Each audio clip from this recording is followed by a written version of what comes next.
Muy listos no son.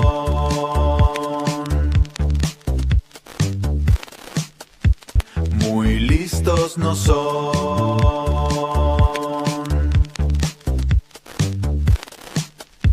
Muy listos no son.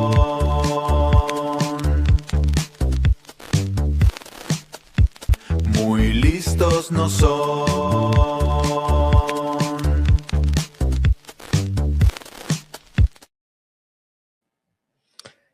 Presentó el gobierno de Abelardo del Espriella, el presidente, el vicepresidente, públicamente el llamado libro blanco o el informe de la verdad sobre hallazgos, algunos relacionados con corrupción, otros con ineficiencias, malos manejos durante el gobierno de Gustavo Petro. Hoy quiero hablar brevemente, una versión más corta de Muy listos no son, y me están acompañando, bueno, dos de los mejores, yo no estoy exagerando ni estoy lamboneando, pero es así, dos de los mejores analistas políticos del país. Un gusto, ya les contamos por qué estamos acá juntos. El doctor Juan Manuel Charri y el doctor Rodrigo Pombo, ¿cómo están? ¿Qué más? Muy bien, gracias, estamos al aire, ¿no? O sea, hay Sí, que saludar y todas esas cosas. sí. Muy bien. Ya tenemos conectados un minuto, llevamos, ya hay 200 personas conectadas, Okay, entonces pues, ahí sigue creciendo un día me tendrás que explicar cómo es eso, uno va en la calle y ¿qué? ¿Se conecta? ¿O cómo es eso? Por YouTube, a usted ¿Sí? le sale la notificación. Ah, pero le sale la notificación para, oiga, en 10 minutos tal, ¿o cómo Exactamente, sí, o le brinca en el algoritmo, le comienza a mostrar, hay una transmisión en vivo, entonces la gente comienza a conectarse. Ya, y ya hay mucho comentario, hay varias personas ahí que nos están acompañando ya, 350 ya, como eso rápidamente va creciendo. Doctor Charri, pues usted es constitucionalista o está en el mundo del derecho, bueno, el doctor Pombo también, y ya le pregunto a él, pero esto es inédito, primera vez que un gobierno llega y, digamos, siempre se ha hablado del espejo retrovisor, pero es como una cosa informal. Esto de que se presente un documento de 100 y pico de páginas detallando como el estado de cosas que recibió es algo nuevo y sobre todo tendrá algún efecto más allá del asunto de la opinión pública, digamos, que salga en noticieros en la primera página, judicialmente puede tener alguna relevancia. Julio, yo sí creo que es inédito y empezaría por decir que lo inédito fue que tuvimos un gobierno de izquierda, si se quiere llamar, pues un Gustavo Petro que venía de la insurgencia. No olvidemos que el empalme se malogró. O sea, una polarización política, un desconocimiento de la elección del actual presidente. O sea, lo que tenemos es una campaña política inacabada. Y en mi opinión el gobierno ha seguido en esa línea, en el sentido de marcar una diferencia y decir hay errores, hay falencias, no hubo técnica, hay exceso de contratos y deben haber efectos jurídicos. El camino que yo hubiera preferido hubiera sido un tono más bajo y por supuesto poner en conocimiento de los organismos de control las irregularidades que seguramente las hay en todos los gobiernos y en este pareciera que más, porque fue un gobierno que pisó el acelerador al final para dar contratos, para invertir recursos, para, digamos, combatir el desempleo con presupuesto público. Y pues un gobierno con ese enfoque de izquierda, de favorecer a los nadies y a los no sé qué cosas que no existían, pues tenemos ahí dos visiones y vamos a tener más política, porque el Pacto Histórico y Gustavo Petro no van a dejar pasar el libro de la verdad en blanco, diciendo que es política y persecución. Sí, bajándole el tono a las denuncias. No sé si ustedes vieron la imagen que fue como el titular del presidente con la carátula pues, del texto al lado de la fiscal. También escuché ayer que ese es todo otro mundo pues, de una denuncia gravísima del procurador que dice que casi no hubo elecciones, pero cambió rápidamente el tono de los organismos de control, ¿no? Cambió el gobierno y a los organismos de control, pues obviamente...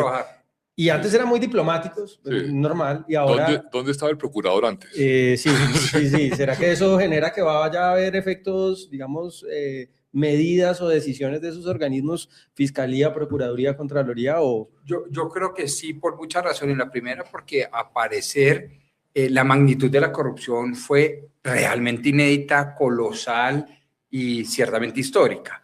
Lo segundo, porque es que ahora sí tenemos un auténtico veedor, sino fiscal, es decir, ya hay un gobierno cuyo propósito inicial y final va a ser marcar un derrotero anticorrupción y para eso hay que evidentemente mostrar, como decía el doctor José Manuel Restrepo la mañana de hoy, un deber ético de informarle al país qué se hicieron los recursos de los contribuyentes, de los ciudadanos y en dónde está la plata de los colombianos. Es un deber ético. Si usted lo aproxima así, evidentemente cogieron un concepto de corrupción mucho más amplio y dijeron corrupción es, por ejemplo, no ejecutar lo que debieron haber ejecutado, ejecutar tarde lo que debieron haber ejecutado y ejecutar mal lo que debieron haber ejecutado bien, como por ejemplo, ahí está la celebración indebida de contratos, el rompimiento del régimen de inhabilidades, incompatibilidades y conflicto de intereses de los contratistas, unos contratos, yo no sé cómo nos escandalizó más el país cuando, por ejemplo, se declaraban domingos festivos y sábados, días hábiles para poder contratar, ¿sí? Antes de que saliera el gobierno Petro. El Consejo de Estado, gracias a Dios, tumbó varios de esos decretos, pero era una forma de habilitar días para poder contratar rápidamente y dejar la olla realmente vacía.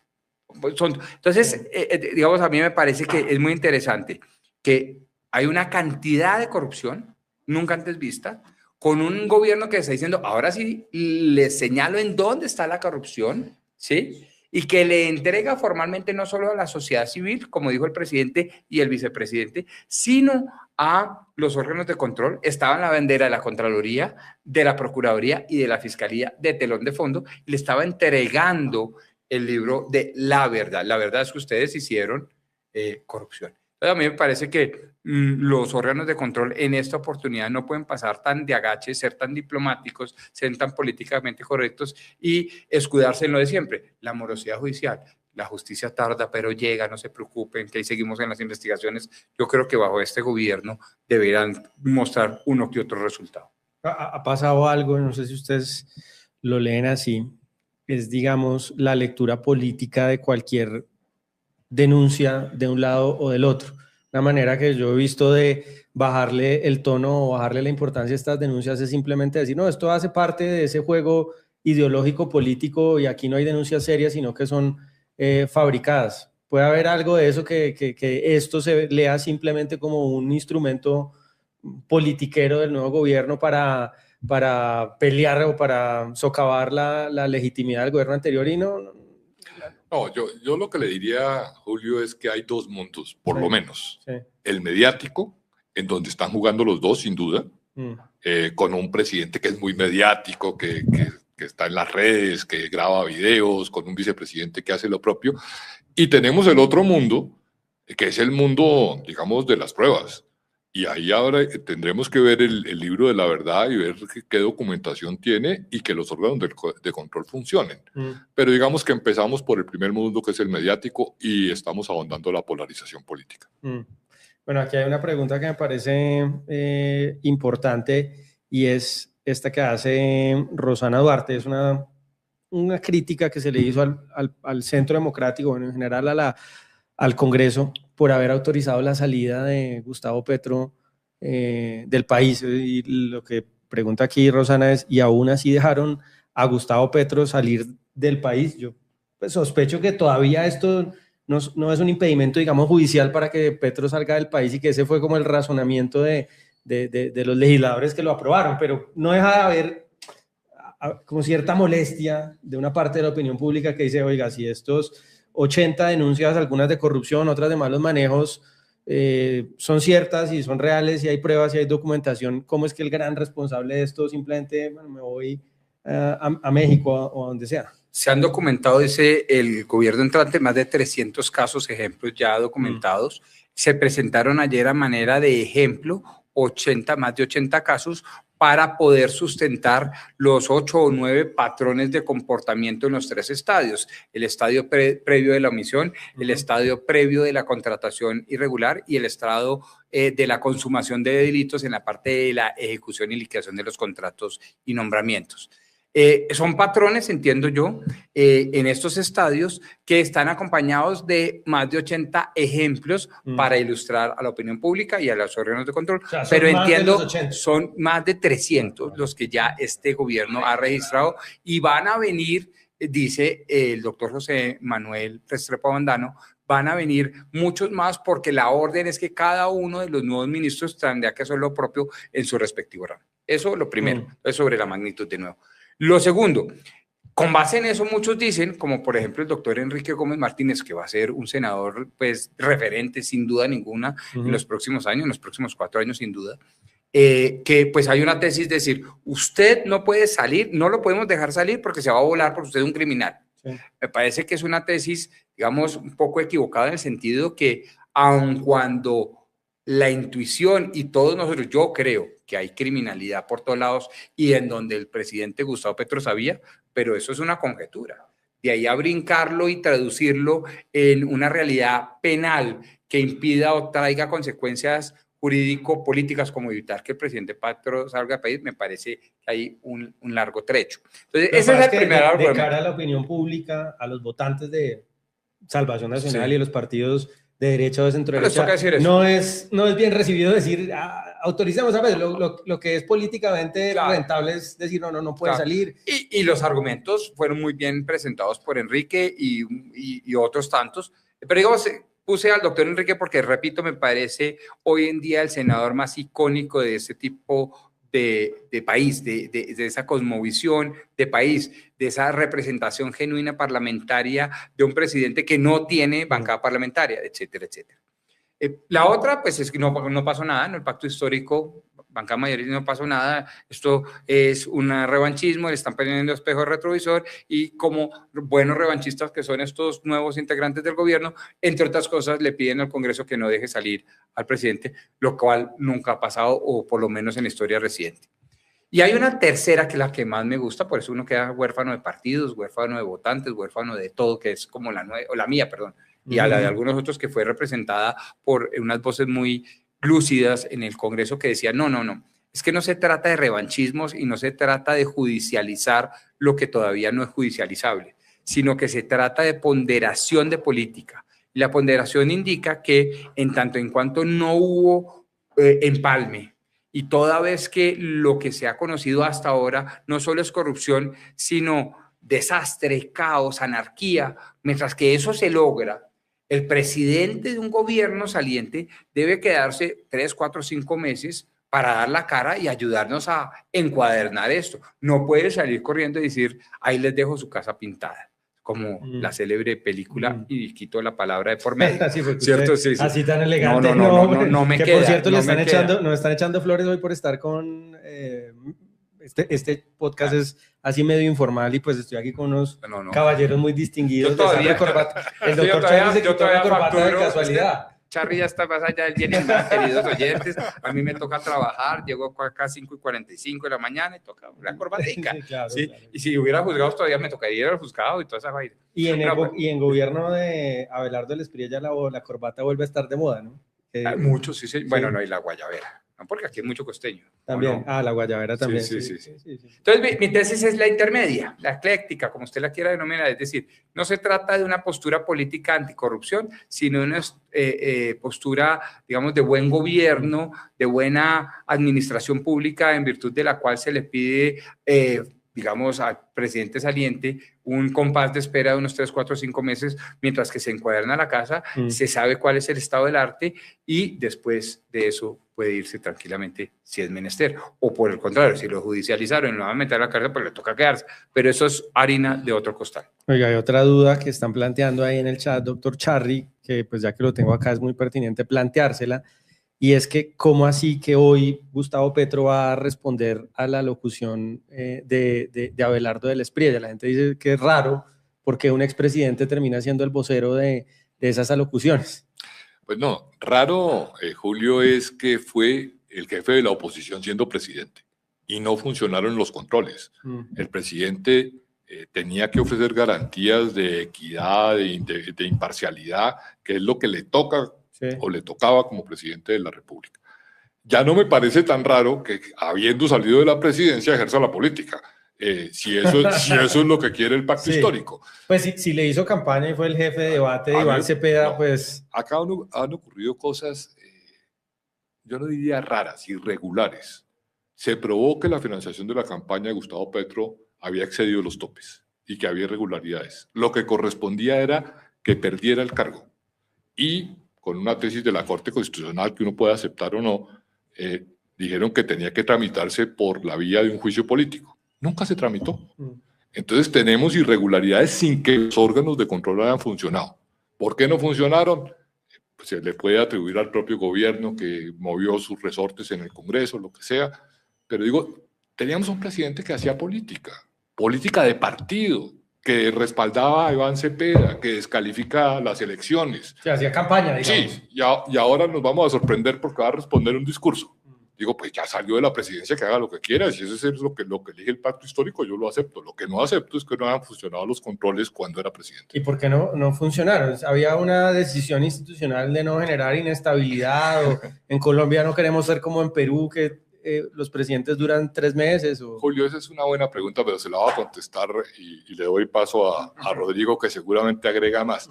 No ha funcionado nunca la comisión de acusaciones respecto a los presidentes. Con Ernesto Samper hubo preclusión de la investigación. Y hay no sé cuántas denuncias en la comisión de acusaciones. El control político en Colombia para los presidentes no existe. Tenemos un rey durante 4 años. Y tenemos, en la práctica. Desde mi punto de vista, tenemos una relación malsana entre el gobierno y el Congreso. Yo celebré la declaración del nuevo presidente que dijo que tendría una relación transparente. Y ojalá sea cierto. Sí. Pero tenemos una relación malsana que es un gobierno que ofrece prebendas, cargos, contratos, influencias en los distintos puestos o sectores de la administración que hace que el control político no funcione. ¿Por qué no pasó nada con la justicia respecto al señor Petro? A ver, yo creo 3 cosas. La primera, que para que los congresistas, que son los jueces naturales según la ingeniería constitucional, funcione, tienen que tener una atmósfera, un ecosistema que realmente los presione. En la época del 8000 contra el presidente Ernesto Samper Pizano, el doctor Charri me puntualiza cosas, pero yo sin mal no recuerdo, el representante investigador era Ginés Jorge Mogollón, ¿cierto? De la Costa.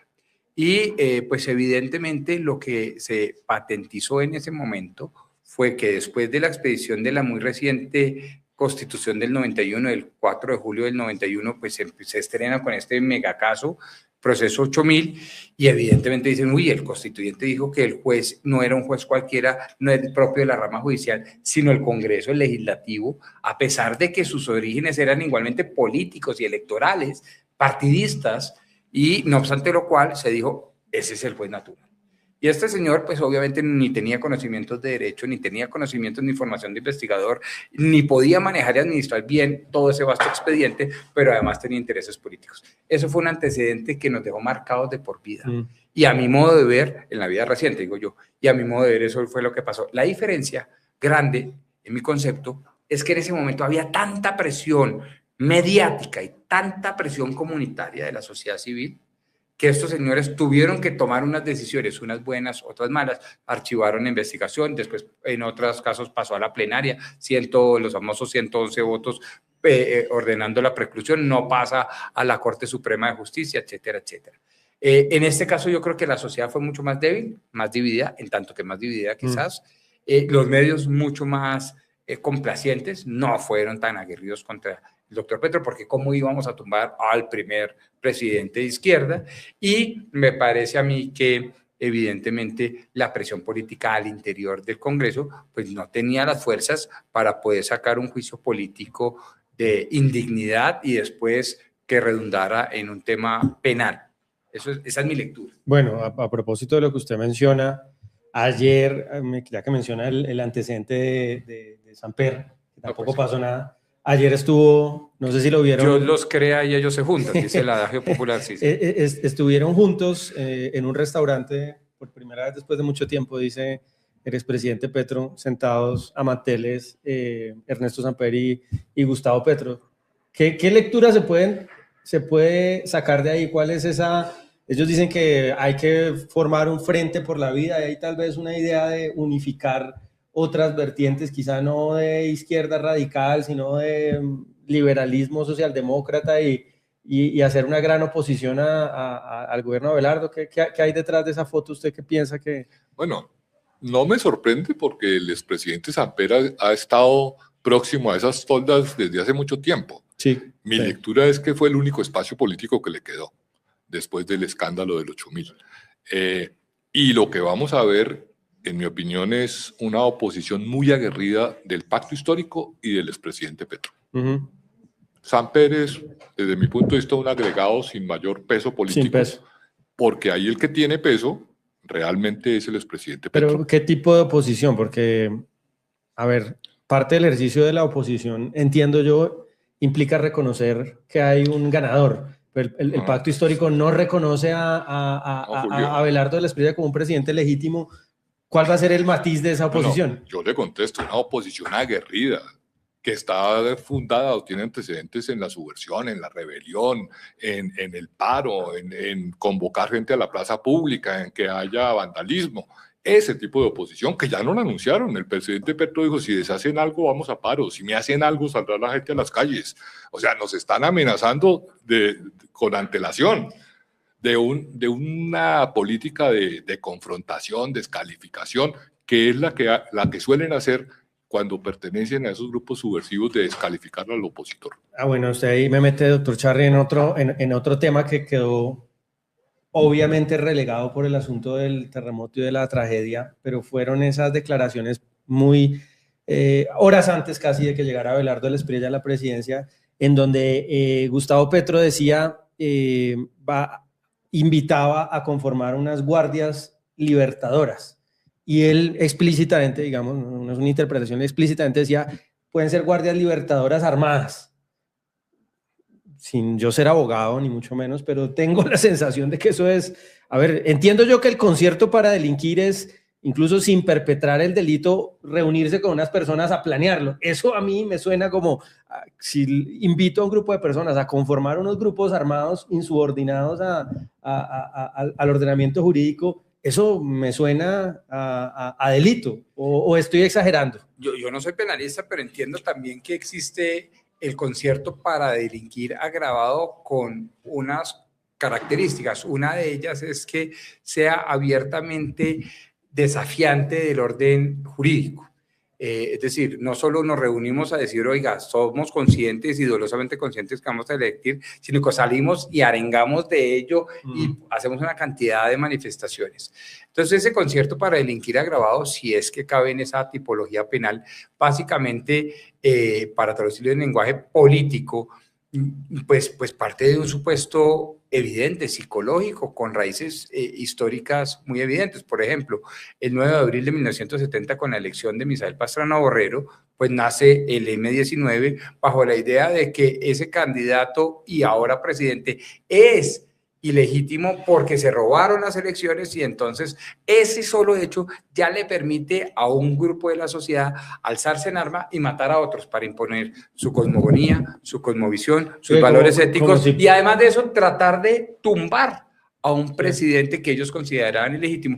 Y ese fue, de alguna manera, también el mismo argumento, mutatis mutandi, de la toma del Palacio de Justicia en 1985, mes de noviembre, porque decían esos guerrilleros terroristas, hoy llamaríamos narcoterroristas por la evidencia histórica y demás, porque le querían hacer un juicio político al presidente Belisario Betancur, presidente de aquella época. Entonces, la noción de ellos es...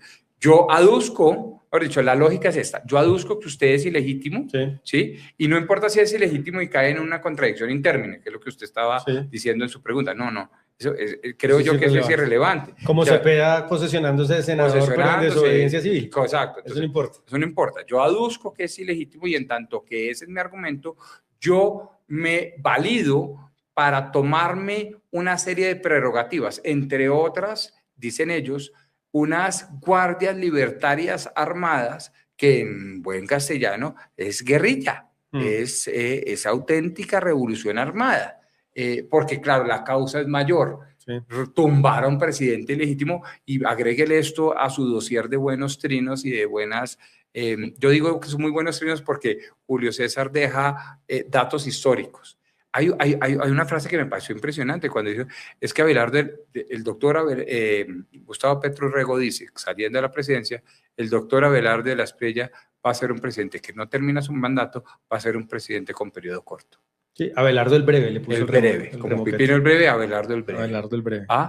Entonces me parece que todo esto es como un rompecabezas, pero tiene sus fichas plenamente identificadas. casi como si se estuviera proponiendo una reedición del M-19, una recreación del M-19, porque el mito fundacional, que yo no creo que sea verdad, ¿no? Digamos, por eso es el mito, no porque es mentira. Pero el M-19 nació con el mito fundacional del fraude en el 70. Casi como si se estuviera invitando a recrear ese momento histórico con el nuevo mito fundacional, que es el fraude, según ellos, de Abelardo del Espriella. Hombre, en mi opinión, Gustavo Petro no ha podido desprenderse de su mentalidad subversiva. Él es un exguerrillero, pero sigue pensando en confrontación, sigue pensando en lucha, sigue pensando en que el opositor es tramposo, es diferente. Aquí no hay reconciliación ni deseo de paz.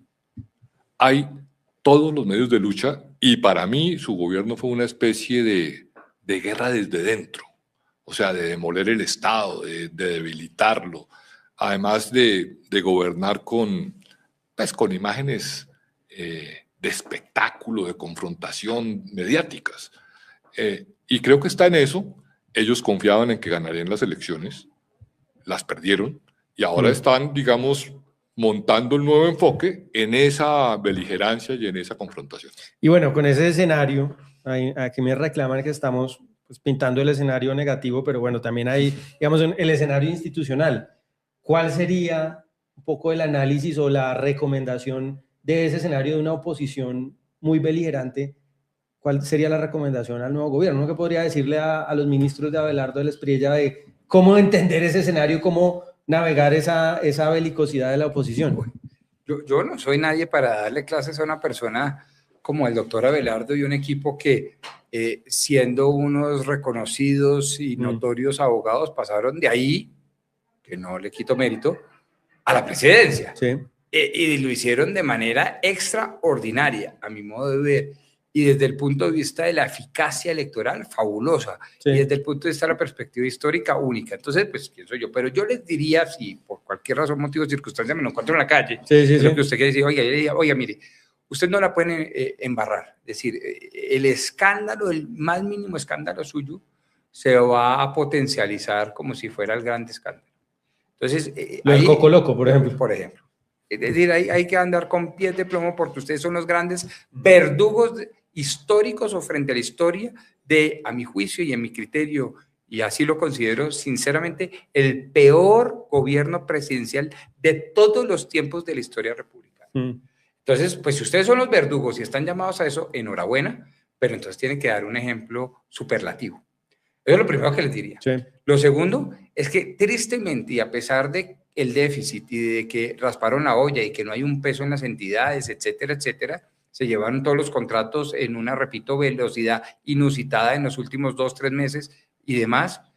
Ustedes tienen que mostrar victorias tempranas, tienen que mostrar resultados, porque el discurso ha sido ampliamente conocido y los votantes han sido ampliamente generosos y han respondido a ese discurso. Ahora necesitamos resultados. Tiene que mostrar cada uno de los ministros y el alto gobierno resultados, y resultados concretos y prontos. Y yo diría, oiga, otro consejito, que ya lo saben, todo esto yo creo que ellos ya lo tienen súper requete interiorizado, pero para que no se les olvide. A mí me parece que la creatividad de lo que llamaba Mario Vargas Llosa, el Premio Nobel de Literatura, en un ensayo fantástico de La civilización del espectáculo, que básicamente una de sus tesis, hay varias tesis, pero una es, si los tiempos modernos, gracias a la tecnología, llevan a que usted viva más en el espectáculo que en la realidad, pues usted ya ha montado un espectáculo fantástico y le han ganado incluso ese terreno al pacto histórico, pero tienen de todas maneras que echar raíces en la realidad y tener cosas importantes, repito, que mostrar, proyectar. Me encantó la frase reciente de nosotros no venimos aquí a colocar un espejo retrovisor, sino un telescopio para el futuro, es decir, no mostrar un espejo retrovisor para mirar el pasado, dijo José Manuel Restrepo, sino un telescopio para mirar el futuro de los colombianos. Que eso se vuelva una realidad. Eso serían como tres cositas que yo les digo. Ustedes son muy modestos, pero el doctor Charri es, ahí me preguntan por el nombre, Juan Manuel Charri, pues uno de los constitucionalistas más citados, ¿no? Ustedes, yo lo veo todo el tiempo en Semana, en El Tiempo. ¿qué sería esa recomendación o esas recomendaciones que usted le daría al gobierno entrante para enfrentar ese panorama de belicosidad? Yo no sé si hablar de esquema gobierno-oposición, yo hablaría ahora más bien de un esquema gobierno-guerrilla. Yo soy partidario de bajar el tono. Yo creo que el estilito, como el chiste del marido con la señora, el estilo pesa mucho. Y el lenguaje belicoso influye y puede dar paso a acciones en esa línea. Entonces yo le bajaría el tono en el sentido de que soy el presidente de todos los colombianos. A mí me gustó mucho el discurso del presidente el día de su posesión. Sí. Me pareció equilibrado, me pareció institucional, ofreció garantías a la oposición. Parecido al del día que ganó, ¿no? También fue en esa línea. Sí, pero yo creo que a veces se le olvida. Entonces yo sería de un lenguaje mucho más institucional. Y si hay irregularidades, organismos de control, garantías, seguimiento, las que sean. Mejor dicho, reglas ordinarias y no extraordinarias, ni confrontación, y dejar, yo creo que en la medida en que le bajemos la atención a la oposición, pierden espacio. O sea, yo no le pararía tantas bolas a Gustavo Petro. No me preocupo porque se haya ido, estoy seguro que vuelve. Desde mi punto de vista, ojalá se quedara afuera. Pero digo, va a volver y va a volver a seguir en ese plan. ¿Será que vuelve a la alcaldía de Bogotá? ¿Usted cree en esa teoría que se está diciendo que va a ser candidato a la alcaldía? No creería, aunque ya vimos, por ejemplo, que Álvaro Uribe volvió de senador. Sí. No creería, pero sí estoy seguro que viene a seguir hablando más de lo mismo. O sea, que el presidente se cae, que es ilegítimo, que bla, bla, bla, bla, bla. Bueno. Antes de finalizar, me gustaría que les contáramos, ya les habíamos en otra emisión de este podcast, les habíamos contado porque estamos aquí en este escenario tan bonito, pues que es la firma de abogados del doctor Rodrigo Pombo. Hay que poner un letrero atrás. Hay que poner sí, claro, el product placement que le dicen. Pero cuéntele, doctor Pombo, ya tenemos en este momento conectadas a 2.000 personas ya, están en vivo escuchándonos ahora y nos van a ver más en las siguientes horas. ¿Cuál es el propósito de esta reunión de personajes ilustres y de Julio César Iglesias? Este tipo de cónclaves que venimos realizando de cuando en vez, como decían en el Chavo del Ocho, y de vez en cuando, tienen como propósito fundamental, y yo lo digo desde una perspectiva muy personal, muy subjetiva, aportarle humildemente a la historia política de este país un repertorio de entrevistas y de conversaciones con los principales protagonistas de la historia política electoral en los últimos 50 años. Ese repertorio de entrevistas va a tener dos formatos, el formato digital, pero también un libro, que Dios quiera se lance en la próxima Feria del Libro en Bogotá, el próximo año 2027. Y evidentemente estos testimonios, obviamente bien organizados, bien editados, bien hilvanados, pueden servir de mucho aporte para reconstruir nuestra reciente historia. Y yo creo, al paso que digo esto, mi aporte muy personal, o por lo menos para mí es, y entre otras cosas, lograr que con base en esos aprendizajes, las respuestas de este tipo de entrevistas, conversatorios, streaming, sean más profundas.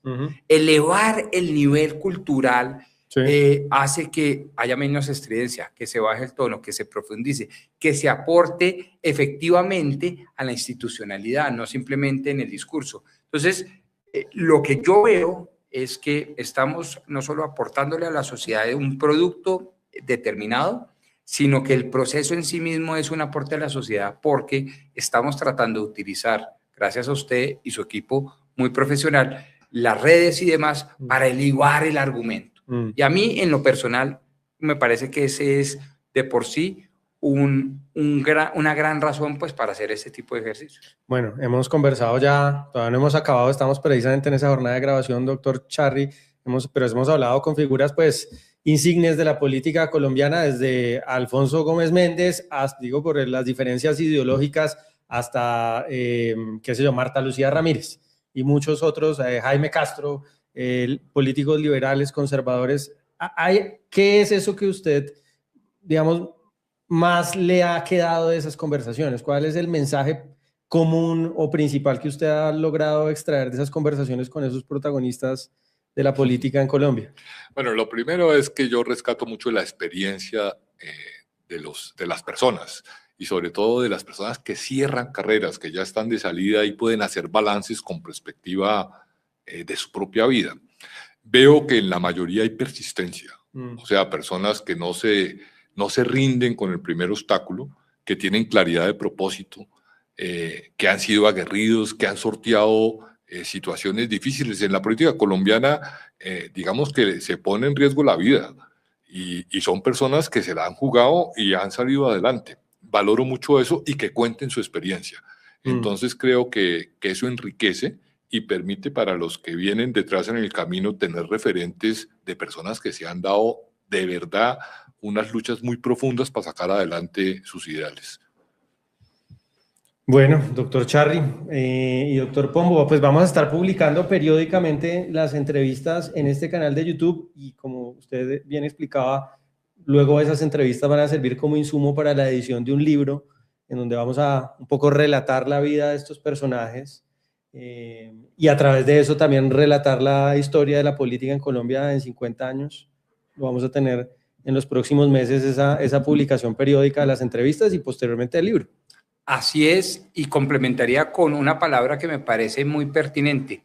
Vamos a lograr de manera, entre comillas, científica, es decir, después de las entrevistas y ediciones, sacar patrones. Y eso me parece valioso. En los Estados Unidos de Norteamérica, por ejemplo, son muy dados a buscar patrones. ¿Qué hace que usted sea rico? ¿Qué hace que usted sea exitoso en el deporte? ¿Qué hace que usted sea particularmente eficiente en correr rápido 100 metros, pero no 400? Son extraordinariamente meticulosos en eso. En lo que yo podría aportarle, la literatura de esos procesos vienen, por ejemplo, de 1920, 1930, con un libro muy de Panamericana, muy, digamos, de fácil acceso, que se llama Piense y hágase rico, de Napoleón Hill, y busca 12 patrones de cómo la sociedad americana se volvió rica. Aquí, pues no queremos, no, sí queremos que se vuelva rica, pero los patrones de este libro es cómo las nuevas generaciones pueden emular de alguna manera unos patrones y alcanzar a construir unos patrones para llegar al éxito en una arena muy difícil, que es la arena política. Sí, se ha un poco criminalizado, digamos, o estigmatizado la actividad política, pero al final, teniendo estas conversaciones, uno se da cuenta, pues, que lo que hay es personas que han tenido altos y bajos, dificultades, muchos de ellos, y que seguramente han cometido errores y han tenido tropiezos o lo que sea, pero también han estado movidos por causas y por buenas intenciones de, pues, ayudar al país. Entonces eso también ahí se puede leer. Pero Julio, yo diría la política es un elemento indispensable en la sociedad. Hacer antipolítica es una torpeza, porque no se puede evadir. Y la política, a diferencia de otras muchas disciplinas, produce gente muy valiosa o gente muy tramposa, si quieres. Sí. O sea, tiene la posibilidad de ir de dos extremos, desde Churchill hasta el hombre más... hasta Pablo Escobar, que es el representante, ¿no? Correcto. Entonces dice, la política, digamos, que permite unos juegos de extremos muy distantes, pero es indispensable, y yo creo que la responsabilidad es volverla de mejor calidad, porque cuando se logra algo puede llegar a ser muy altruista. Fíjese el caso de Singapur, y con esto cierro. Un lugar que no tenía futuro y una persona se empeñó en sacarlo adelante, y hoy en día es uno de los países más ricos del mundo. De acuerdo. O sea, todo se puede. Todo se puede. Bueno, señores, muchas gracias por acompañarme en esta edición breve de Muy Listos No Son, y seguimos acá con nuestras entrevistas para presentárselas a ustedes muy pronto. Chao, muchas gracias. Muy listos no son.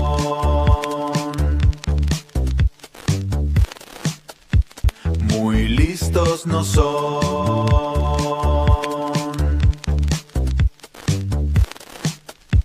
Muy listos no son.